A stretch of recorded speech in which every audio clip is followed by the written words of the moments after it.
है जी cube root of unity. Cube roots of unity यानी यूनिटी के हम क्यूब रूट्स निकालेंगे, उसके क्यूब का फॉर्मूला लगाएंगे और उसको सॉल्व करेंगे। ये आप लोगों के पेज नंबर 22 है बुक का, उसमें ये सोल्यूशन हुआ हुआ है। हम इसको एक्सप्लेन करते हैं आज। तो क्यूब रूट ऑफ यूनिटी निकालने के लिए सबसे पहले हम एक नंबर लेते हैं x और उसको हम क्यूब निकालेंगे। इसको सॉल्व करने के लिए बच्चों हमने क्या करना है, x क्यूब माइनस 1 उधर से इधर आ जाएगा, लेफ्ट साइड पे आ जाएगा, इज इक्वल टू 0। क्योंकि हमने क्यूब रूट निकालने हैं तो क्यूब रूट हमारा किससे रिलेटेड है, पावर 3 से। इसका मतलब है हमने क्यूब का फॉर्मूला लगाना है इसमें। क्यूब का फॉर्मूला लगाने के लिए सबसे पहले हम एक्स क्यूब माइनस 1 क्यूब इसको लिख देंगे, क्योंकि 1 का क्यूब क्या होता है 1। अब ये हमारे पास फॉर्मूला बन गया A cube minus B cube का। A cube minus B cube किसके इक्वल होता है, वो होता है बच्चों A minus B A square minus plus A B plus B square. Minus हो तो माइनस प्लस प्लस, ये इसका फॉर्मूला है। हमने ये फॉर्मूला इस पे लगाना है और x और 1, पहली टर्म x है और दूसरी टर्म 1 है, तो फॉर्मूला कैसे लगेगा, a minus B A square plus A B plus B square is equal to 0। Okay, a square plus A B plus B square is equal to 0। अब हमारे पास ये दो फैक्टर बन गए, एक x माइनस 1 का फैक्टर बन गया, एक x square plus x plus 1 का फैक्टर बन गया। तो हमने इन दोनों फैक्टर्स को अलग अलग 0 कर देना है। x माइनस 1 भी 0 हो गया बच्चों, इधर से x square plus x plus 1 ये भी हमारा 0 हो गया। तो यहाँ से x की वैल्यू निकली 1 और इसमें हम देखते हैं क्या हमारी मिड टर्म ब्रेक हो सकती है या नहीं हो सकती, और अगर नहीं हो सकती तो हम अपना मिड टर्म ब्रेक अगर कभी ब्रेक ना हो तो हम हमेशा क्या फॉर्मूला लगाते हैं, क्वाड्रेटिक फॉर्मूला।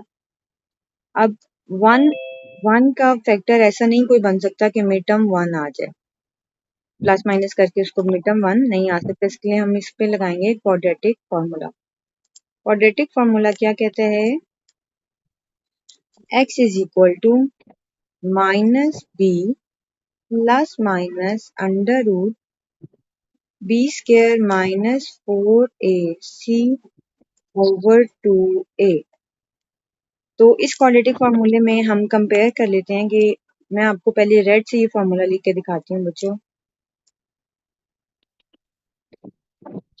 इसको कंपेयर करते हैं हम, ए एक्स स्क्वायर जो प्लस बी एक्स प्लस सी, ये हमारी जनरल क्वाड्रेटिक इक्वेशन है। तो इससे हम इसको कंपेयर करते हैं। तो ए हमारे पास आएगा, ए हमारे पास आया 1, बी हमारे पास आया वो भी एक्स के साथ वाली टर्म वो भी 1 है, और सी भी हमारे पास क्या है 1।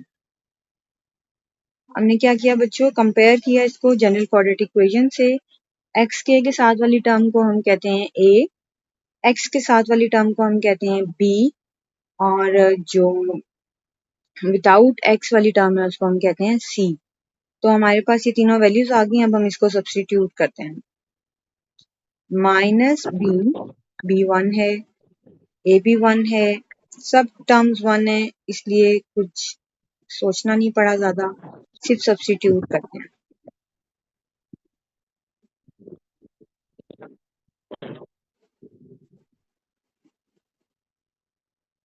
ये आ जाएगा -1 plus minus under root 1 square minus 4 over 2, और ये हमारे पास बच्चों आ जाएगा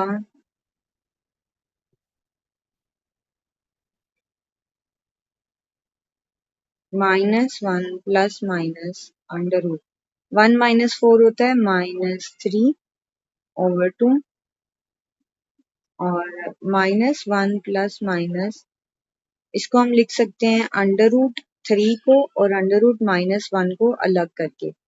क्योंकि √-3 जो है बच्चों वो एक्चुअली क्या है हमारे पास 3 इंटू -1। तो इन दोनों का अंडर रूट हमने सेपरेट कर लिया, √3 भी सेपरेट कर लिया, √-1 भी सेपरेट कर लिया। √-1 जो है वो हमारे पास फॉर्मूला है वो आयोटा कॉम्प्लेक्स नंबर है, तो वो आयोटा कहलाता है, तो ये कॉम्प्लेक्स नंबर हो गया। और नेक्स्ट स्टेप में हम इसको कॉम्प्लेक्स नंबर में लिखने लगे हैं, -1 प्लस माइनस √3 आयोटा ओवर 2। अच्छा, अब हम इसको सारे सॉल्यूशंस का हमने क्या किया ये मैं आपको जरा थ्योरी, एक छोटी सी थ्योरी में बताती हूँ बच्चों। हमने क्या किया कि एक्स क्यूब जो है वो 1 लेके तो हमने इसके रूट्स निकाले। अब चूंकि ये क्यूब है तो इसके कितने रूट्स आएंगे, 3 रूट्स। आप लोगों ने देखा एक इधर जो पेज के स्टार्ट में हमने निकाला था वो था 1, एक रूट आया हमारे पास 1 और 2 रूट्स हमारे पास यहाँ से आए। कौन कौन से, -1 प्लस √3 आयोटा ओवर 2 और सेकेंड रूट आया -1 माइनस √3 आयोटा ओवर 2। ये 2 रूट्स हमारे पास आए हैं। अच्छा, अब क्या करना है हमने,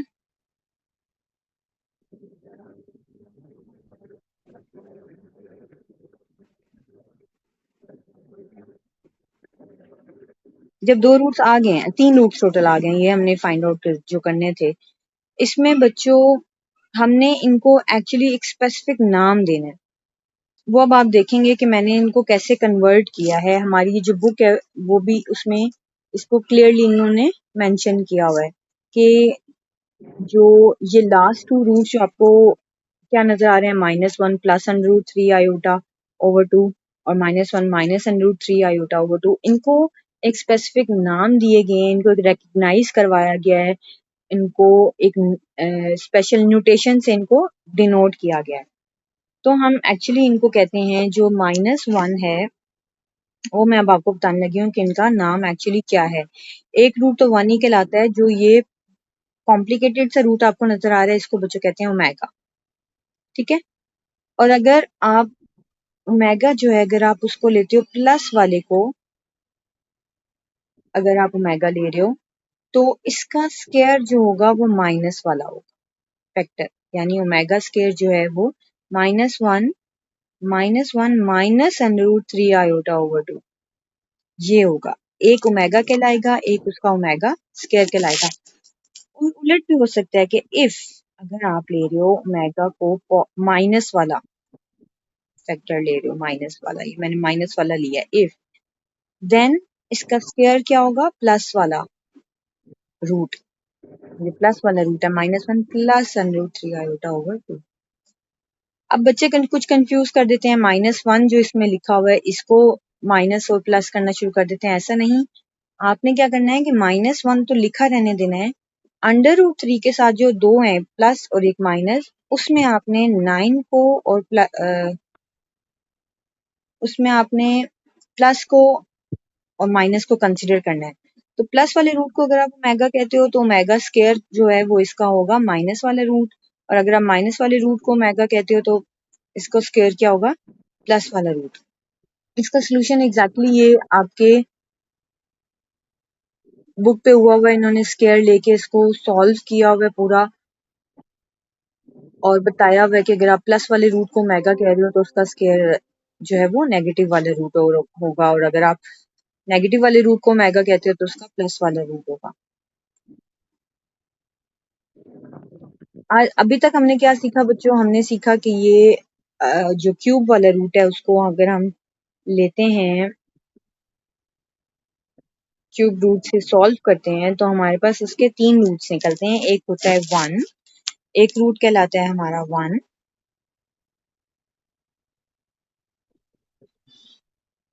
तो ओमेगा जो क्यूब रूट ऑफ यूनिटी है वो कौन कौन से हैं, क्यूब रूट ऑफ यूनिटी जो है वो कौन कौन से हैं, वो है हमारे पास 1, ओमेगा और ओमेगा स्क्वायर। ये 3 रूट्स हैं हमारे पास, ठीक है। इनको हम कहते हैं क्यूब रूट ऑफ यूनिटी।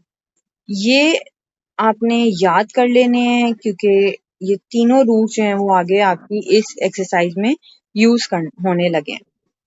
अब बच्चों मैं आपको सिखाने लगी हूँ कि अगर हम ओमेगा को प्लस लेते हैं, प्लस वाला रूट लेते हैं, यानी -1 प्लस √3 आयोटा ओवर 2, तो कैसे इसका स्केयर जो है वो नेगेटिव हो जाता है। ठीक है, ये आपकी बुक पे हुआ हुआ है, लेकिन हम इसको सॉल्व करके इसको आपको मैं दिखाने लगी। तो लेट्स डू इट बच्चों। पहला रूट जो है वो है हमारे पास omega is equal to -1 plus √3 iota over 2, ऐसे ही है।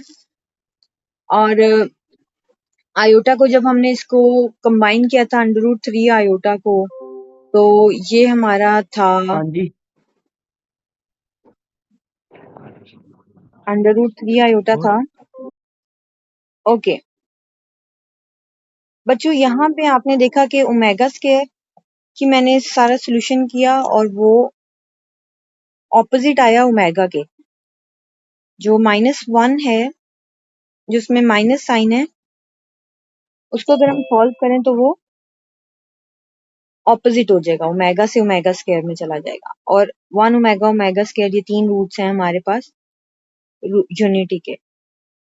अब यहीं पे हमने यही प्रूफ करना है बच्चों कि ये product of 3 cube roots of unity जो है वो किसके इक्वल होने वाला है, वो 1 के इक्वल होने वाला है। ये हमने शो करना है।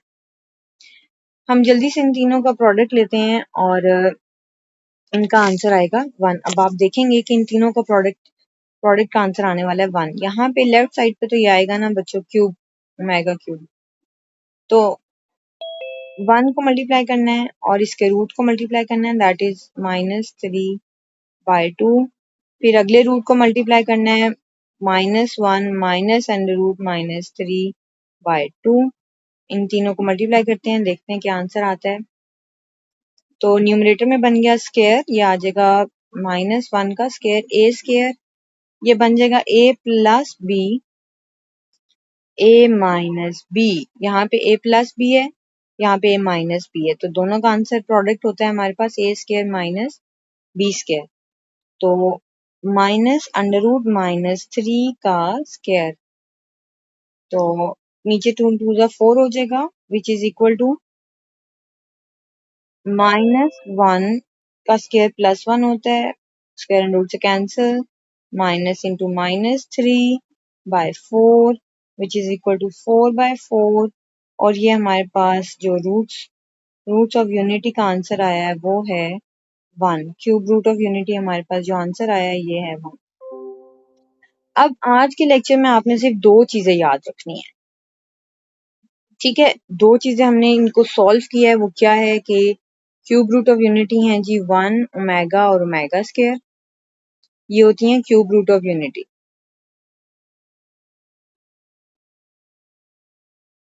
ठीक है, और दूसरा आपके पास ओमेगा क्यूब किसके इक्वल होगा, 1। ये 2 फॉर्मूले हैं, हमने इनको सॉल्व किया, इनकी डेफिनेशन सारी देखी और इनको फॉर्मूले में लगाया।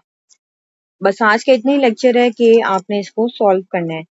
कल हम इसको एक्सपैंड करेंगे इस लेक्चर को और मजीद इसमें चीजें देखेंगे कि इनको कैसे सॉल्व करना है। आज का लेक्चर बस इतना ही बच्चों, आप लोग इसको अच्छे से देख लो। कोई क्वेश्चन है तो आप लोग पूछ सकते हो मुझसे।